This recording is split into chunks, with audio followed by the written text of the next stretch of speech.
Lawbreeze and Gentlegrams, in today's episode of Lawbree in Gentleland, in one corner clocking in at a solid 4'3", we have the undefeated 20-0 sharpshooting short-statured assassin King Kung Fu Kenny, who in the last year alone has defeated heavyweights like Andrew Shiesty Schultz, apologizing, justifying Jermaine Cole, the ultra sumo heavyweight Big Macus Akademiks, and of course the ladylike Lawbreana Marilyn Monroe Ho, courthouse Karen, criminal cosplaying culturally confused Canadian Corcus Mr. Aubrey Graham. And it looks like the time has come for the glizzy goblin goons of the Gaveling Gram to come out of the OVO sweatshop and test their luck at trying to turn the TV off of the tiny, terrifying Tupac twin. Most specifically, Baka Not Nice. Do you guys know who Baka Not Nice is? Well, you probably remember him being name dropped in Kendrick's knockout punch, Not Like Us. Of course, the line, Baka's got a weird case, why is he around? But what was this weird case Kendrick was talking about, right? Some people say he didn't come with enough proof, calling Drake a PDF. Did he have proof that people in Drake's circle, like Baka, had a weird case? Of course, on the album artwork of Not Like Us, it's Drake's house with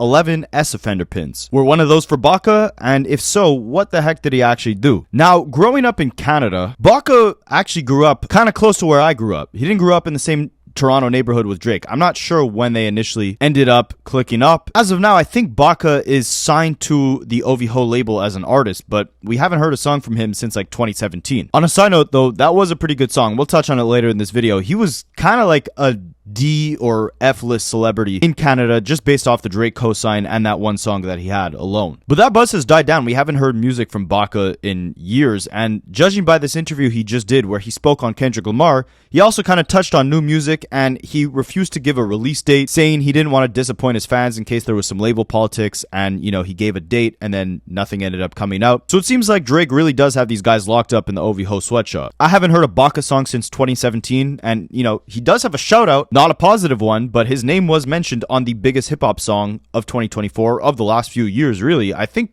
Kendrick even rapped the line, Baka's got a weird case, on the Super Bowl stage. So it's like, even though Baka most definitely does have a weird case, which we'll touch on shortly, you'd think now more than ever, like, people would actually be searching for who the heck is this Baka guy, right? And that could generate him enough buzz to escape the OVO sweatshop. But nah, the D-list celebrity will remain in the OVO dungeon. But in the meantime, Baka, I don't know if his name is based off the Star Wars character Chewbacca, but there's definitely a war against him becoming a star over at the OVO label. They've been shelving his music for 10 years now. Kendrick, by shouting him out, gave him a bigger stimulus package than Drake ever has throughout his entire career. But again, I think he does a little more for Drake than just simply making music for him. It was actually Drake who ghost wrote Baka's biggest hit. So again, we'll touch on that shortly, but let's touch on what you're here for. Baka apparently was bold enough, even though he hasn't put out an album in 10 years, he was ready when he heard his name on Not Like Us to pop out and actually diss Kendrick Lamar. Now, the way he words this, I don't know if he was ready to actually diss Kendrick Lamar or if he was implying that it might escalate a little further than a rap battle, but we're going to interpret it as Baka being ready to get in the booth. At first, my first initial thing was to respond and respond quickly, very efficiently, and very to the point. Very directly. Yeah. So, like, what does this mean, right? Like, honestly, again, I don't want to insinuate that Baka was implying anything beyond just getting in the booth, but the verbiage and just like wording that he's using, it kind of reminds me of like in The Sopranos when, you know, Tony and his captains are talking about putting a hit on someone or like something that should not be discussed in case there's a wire in the room. And they're talking in these like subtle codes just through like eye contact or like layered double meanings within the sentences that they're saying, like something so simple that could mean something so broad. And I mean, I don't know, I kind of get the same vibe when he's talking about like, I was thinking of responding quickly and effectively. Like, what would it mean to respond effectively, Baka? Your biggest hit was something that Lawbreana wrote, and he couldn't defeat Kendrick, so did you think you would? I think you'd be biting off a little more than you could chew, Baka. You get it? Chewbacca. Drop a like and subscribe for my horrible jokes. Now, of course, he's referencing, you know, the lines, Baka got a weird case, why is he around, right? When Kendrick called out a bunch of different members of the OVO Crew, but Baka being the only one that I guess technically raps, I guess it's fitting that he be the only one to actually come out and respond. I mean, we're not going to get a PARTYNEXTDOOR diss track, right? But I find it interesting. Look at the contrast, right? Like, at the top of the year when Joey Badman jumped out dissing Kendrick Lamar, not even calling him out by name, but just saying too much West Coast D-licking, we saw a bunch of different artists from TDE and from the West Coast come out in defense of Kendrick, and of course their hometown. You had Ray Vaughn, Daylight, Coyote, Curtis King. There was a bunch of rappers jumping up for the sake of competition, right? I don't think we've seen a single rapper, let alone Toronto rapper, jump out and inherit the beef for Drake, right? Well, I take that back. We've seen 50 Cent make some weird comments in interviews. 21 Savage and Lil Baby said they're loyal to Drake. Even Lil Yachty, though, said, like, Not Like Us was the best moment of the beef. He acknowledged that was a massive loss for Labry. But, you know, they were bearded, belligerent besties. And Yachty still didn't jump out and defend Drake. We didn't see Smiley defend Drake. You know Smiley? The rapper who raps like, Yo, I'm from Toronto, Crody. I'm signed to Labry Sweatshop, Crody. All right, I'm going to stop with the terrible jokes. But yeah, not one rapper has actually jumped out to be like, you know, I'm ready for the smoke. I'm riding with Drake all the way. Maybe J. Cole, I guess you could say, but he apologized about 4 days later. Baka could have been the only one. It's too bad they've been shelving his music. But Baka does explain why he never ended up responding to Kendrick, even though he planned to do so very effectively, very fast, as he put it. Very demure, true Baka. But yeah, we'll touch on later in this video why he chose not to respond, if it was because of Drake. But essentially, he said, like, the reason why he actually wanted to respond in the first place was because Kendrick made allegations on Not Like Us without actually having paperwork to back it up. And, you know, but like, it was like, it started brewing in me because where I come from, like, that shit doesn't happen. Like, you can't just call out a man and not have paperwork to back up your talks. Like, that is it's ludicrous. Now, I'm not sure if he's talking specifically about Kendrick calling Drake out or Kendrick calling Baka out, right? Because, again, he directly called Baka out, saying, Baka has a weird case. Why do you keep him around? He specifically never actually attached Drake to the word PDF, right? Strategically, he did this. He said certified lover boy, certified PDF files. Plural. It could be anyone from those S offender pins on the album cover that were meant to represent who Kendrick was talking about. Or he says, say Drake, I hear you like him young. Drake was talking about liking young girls on his 2023 album, For All the Dogs. That came out about 8 months before Not Like Us. So Drake was literally putting the ammo in Kendrick's lap. He said on Taylor Made as well, right? Talk about me liking young girls. Please do it. And I mean, there's so many reasons why this is ridiculous, right? I mean, aside from the fact that Kendrick never specifically directly said Drake is a PDF on Not Like Us, there's also the reason that this is a rap battle. So even if Kendrick did say that, there's nothing that should be held back. And that leads me to another reason. Drake made allegations against Kendrick, just like Kendrick made allegations with Drake, both of them not bringing any paperwork to the table. But the spiraling sexy red stunt double sister sounded so defeated on the Heart Part 6 that he concocted a story that he was the one giving Kendrick's team the paperwork. Plotted for a week and then we fed you the information. But then 2 minutes later in the song, he says, the one that you're getting your information from, they're all clowns. So which one was it? Why is it that it's okay that your belligerent, balding BBL buffoon is allowed to bring allegations to the table in a rap battle with no paperwork, but Kendrick isn't allowed to do the same, right? That makes no sense. Now, if Baka was talking about he himself, right, because he raps Kendrick, Baka got a weird case, why is he around? And Baka says, you know, oh, it's not nice that, you know, you came in a rap battle bringing in these allegations, that's not right, and you didn't bring any paperwork. Where's the paperwork? Well, Baka, here's something for you to chew, Baka. Let's break down where Baka was when Drake rapped in 2015 saying, I might declare it a holiday as soon as Baka get back on the road. Yes, Baka had been locked up for a little bit, right? Baka was fighting a trial. There was real paperwork on Baka's name.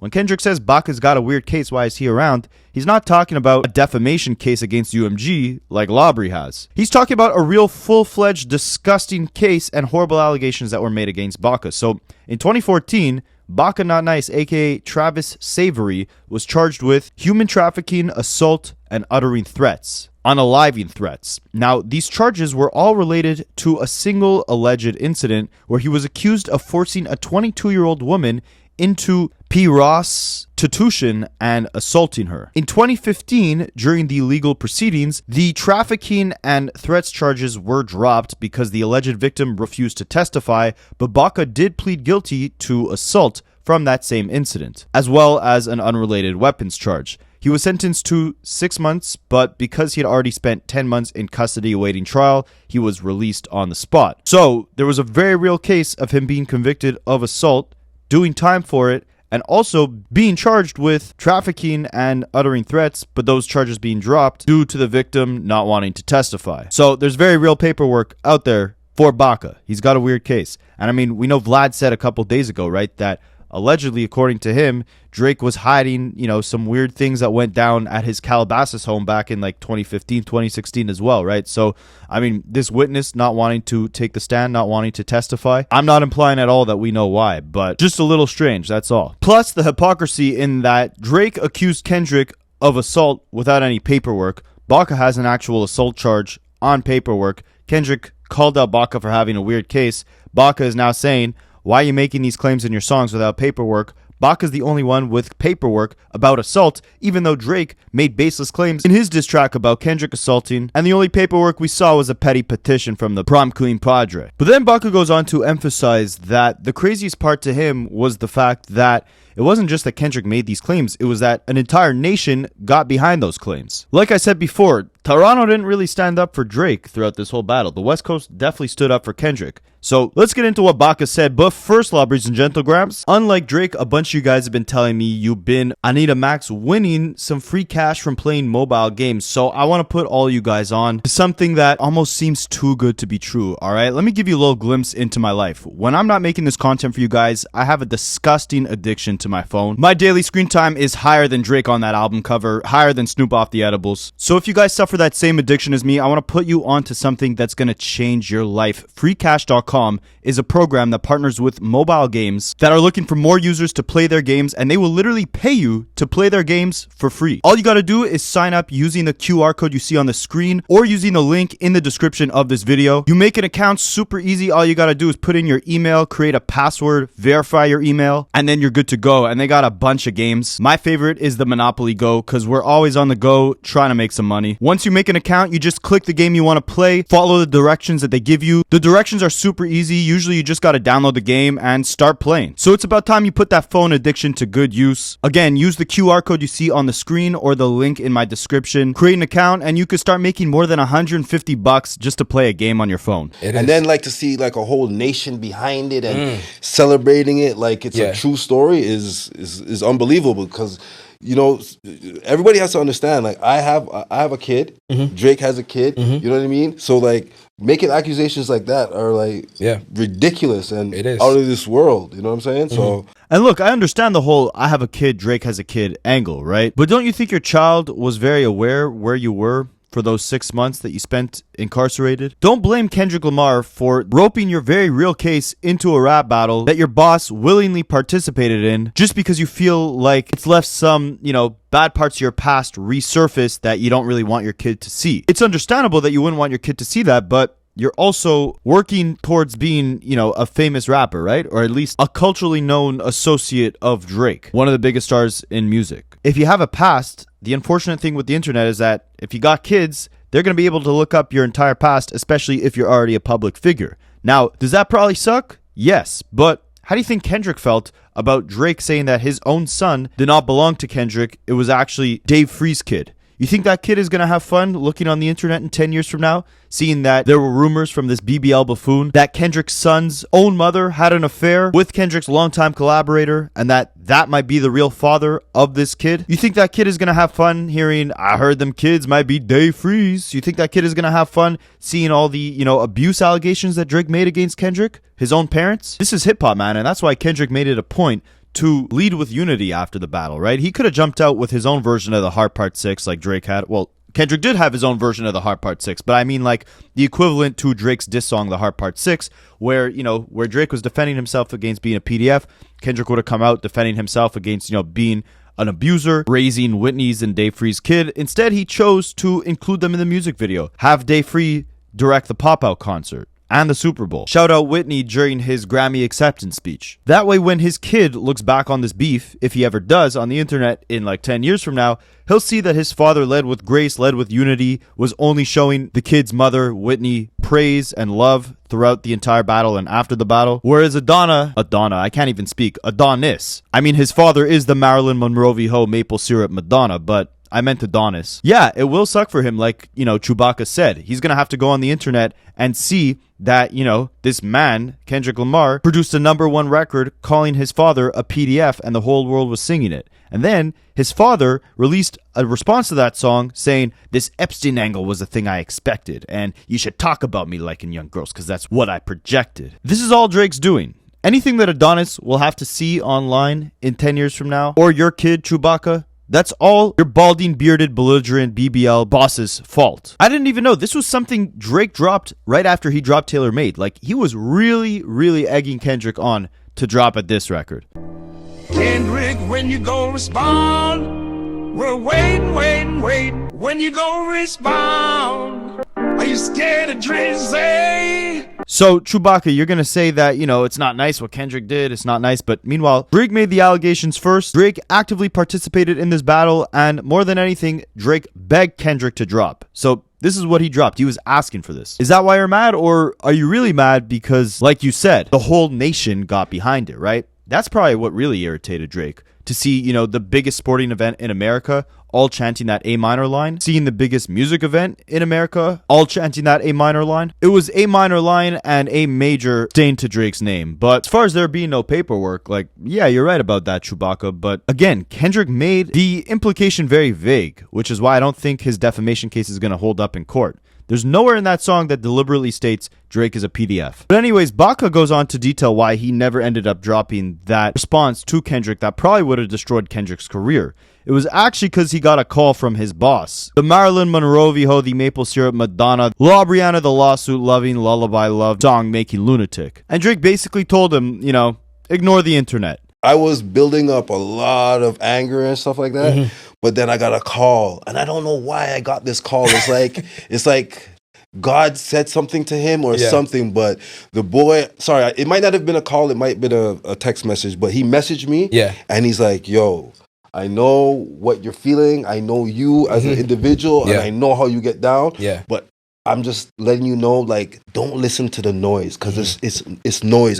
Isn't that so prophetic? Don't listen to the noise because it's just noise. I wonder how much Drake paid him for a record contract to spit, rhymes as intricate as the words that he's saying in this interview. Nah, but I mean, I guess he's not wrong, right? Let Drake do the crashing out. Let Drake go, give DeMar DeRozan death stares at basketball games. Let him sneak diss LeBron on tour or in leaked DMs. Let him develop a whole collection like Pokemon cards of a bunch of different fragile ops and then crash out on them on stream. Leave the reactions and the rage bait to Labrie, and you focus on finally getting that album out that we've been waiting, a good 7 years for at this point. Baka continues saying that Drake basically told him, keep your mouth shut because everyone on the internet is just a bunch of bots. It's not real people that are, criticizing you right now, saying that you have a weird case. And even if they are criticizing your weird case, hey, at least they're talking about you, right? All publicity is good publicity, right? If you go back and look at all these people that are saying things or having anything to say, they're not even actual real people. They're like bots. Exactly. So don't let that bother you, bro. Facts. And you know what? I mean, it's not a good thing, but they're calling your name. You know what I'm saying? I don't know about this one, man. It's so fitting that 2 minutes before in this interview, he was asked, when he's going to put out his album. And he was like, I can't speak on that because, I might say a certain date, but then the label doesn't let me put the album out on that date. And then I have to push it back and then the fans get mad. It's like, you can't even release your album. Your album is shelved, but you're talking about, not like us bringing you some publicity, getting people to talk about your name. I mean, you're signed to La Brianna, right? And we'll see very shortly. He goes on to glaze La Brianna very heavily. But it's like, if you're signed to, who you think is the Michael Jackson of this era, right? You're signed to that guy. Think about what Lil Wayne was in 2008, and Drake was signed to him. Think about where Drake went, right?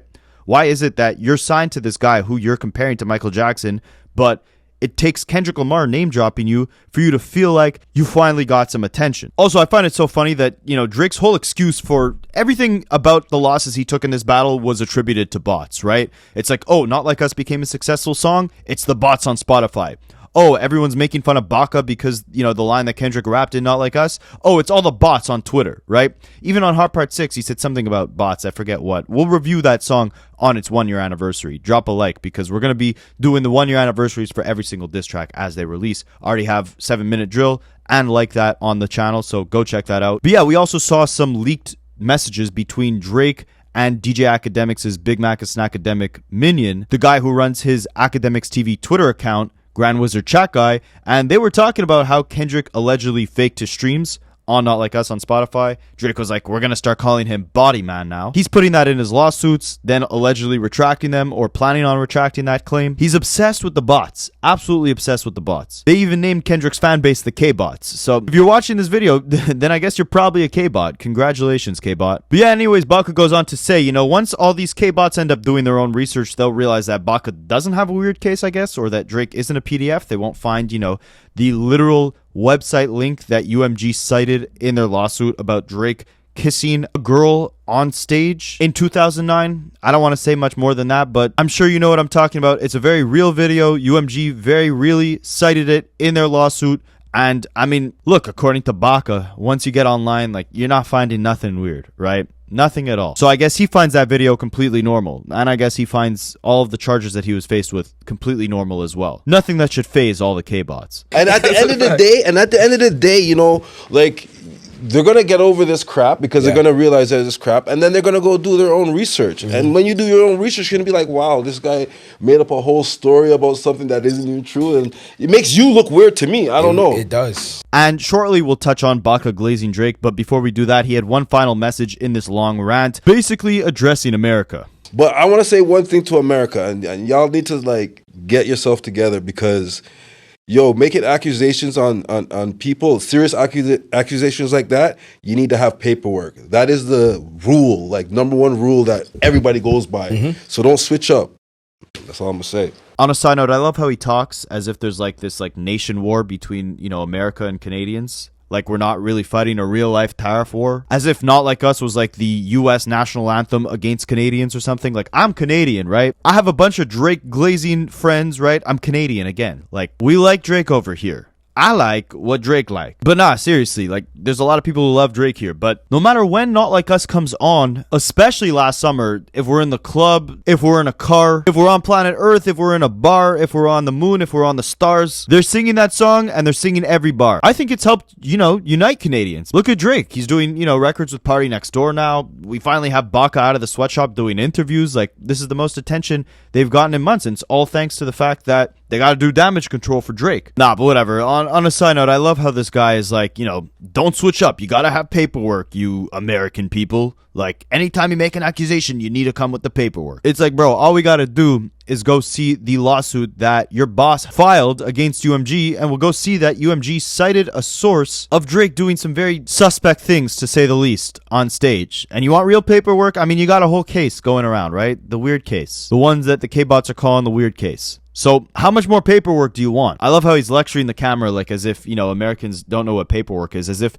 they don't sue each other 10 times more than we do in Canada. That's, you know, some Canadian culture for you guys. We don't really sue each other here. It's ironic that the first rapper to sue over a rap battle would be a Canadian rapper, but nah, like civil lawsuits are way less common in Canada than they are in America. We're friendly here. We're friendly. So I think we could probably learn a thing or two about paperwork from Americans rather than vice versa. But anyways, Baka goes on to make one of, I would say, the more interesting points that he made throughout this very useless interview. Essentially, he's asked, like, you know, what he thinks about Drake's comeback, and emphasizes that, you know, they all expected people to come back around, and that's why he never really replied to Kendrick in the end, because why would he when Kendrick's gonna disappear from music and Drake will come back to rule the summer once again? We already knew who Drake was in terms of like music and influence, and now with the video No Kid coming out, or even with the tape with Party coming out, like you can see people kind of be like, well, he's kind of fire, right? We just knew that this was gonna happen. We know who makes the hits summer after summer after summer. So like, I don't need to hear the mess because I know who's gonna be frequent with it, and I know who's gonna be like, okay, every 3 years, every 4 years, you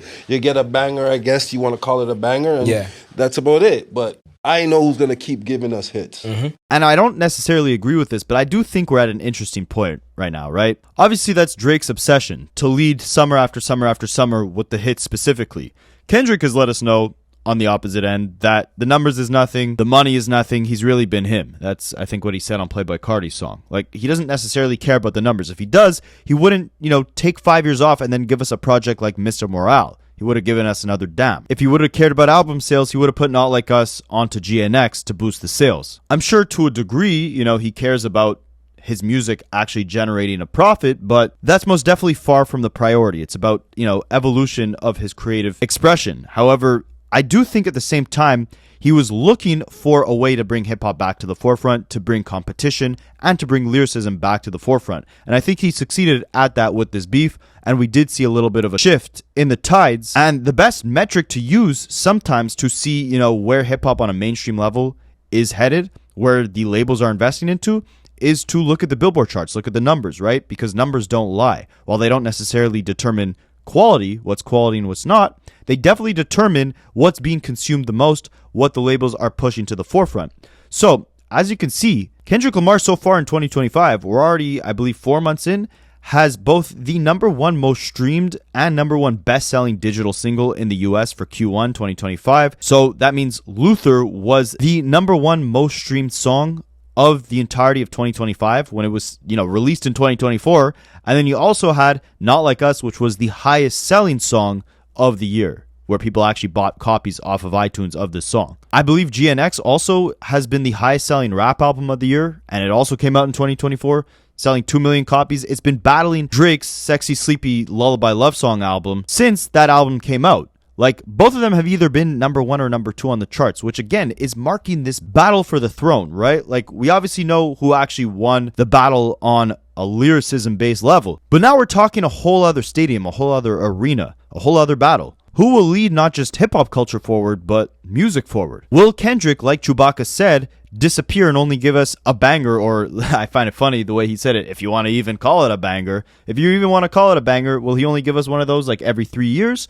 Or will he be more present where he could actually have an active role dominating both the culture, the critics, and the chart landscapes? Meanwhile, we all said it was over for Drake, but we're seeing Nokia turn into a massive hit right now, showing that, the global audience will still love him no matter what, even if, according to his lawsuit, they think he's a PDF. But yeah, as you can see, right? Nokia #1 on Apple Music, global Apple Music, Spotify, iTunes, etc. And he's just fighting for this song to become, that #1 song so he can prove to the world again that he's still #1, that he is still the biggest artist after this beef. But you know what's been blocking him from that #1 spot this entire time? The #1 selling song of the year, Luther, has been blocking him from hitting the top of the charts. Same thing on the albums chart between GNX and some Sexy Sleepy Lullaby Love Song album. They may not be battling in the booth, but they are definitely clashing on the charts. So all this stuff that Baka's saying, Drake is going to be running another summer and then another one after that and another one after that. Meanwhile, Kendrick will only give us music after every 3 years. I don't know. I think Kendrick was very intentional with starting this beef to begin with, right? He said this in his Apple Music, interview, where basically he was implying that he felt like hip-hop was being put to the back burner and he needed to bring back the spirit of competition. Has he completed his mission in that regard? Has he deleted what he thought was toxic to the culture and brought a renaissance or a creative spark that will last for the next generation? Will he be the one actively leading the next generation? Or will he kind of take more of a backseat approach like he kind of contemplated doing so on Mr. Morale and the Big Steppers? Well, only time will tell. I just thought that was an interesting point. So thank you for that, Chewbacca. But of course, he then goes on to glaze Lawbry a little bit more. I say it again. I say it on air in this interview. Yeah, he is our modern day Michael Jackson. He's like the only person I know that can go everywhere in the world and they're gonna know his music. Yeah, and he does that on purpose. This is something that he's designed so that he can do that. Mm-hmm. Well, all I'll say, Chewbacca, is Prince outlived Michael Jackson. Nah, but Chewbacca, somehow, if you're watching this video, I actually really liked your song, Live Up to My Name. I know Drake wrote it. There's a whole reference track that Drake wrote. But that song was a big song back in Canada in the summer of 2017. So thank you for the banger. I hope they bring you out of the OVO sweatshop to make some more. And if not, well, hey, you could always diss Kendrick for attention. He already gave you the stimulus package by, name dropping you and Not Like Us. Maybe he'll give you another one if you really drop a full-fledged diss track. I'd love to hear it. Let me know what you guys think, and I will catch you in the next one.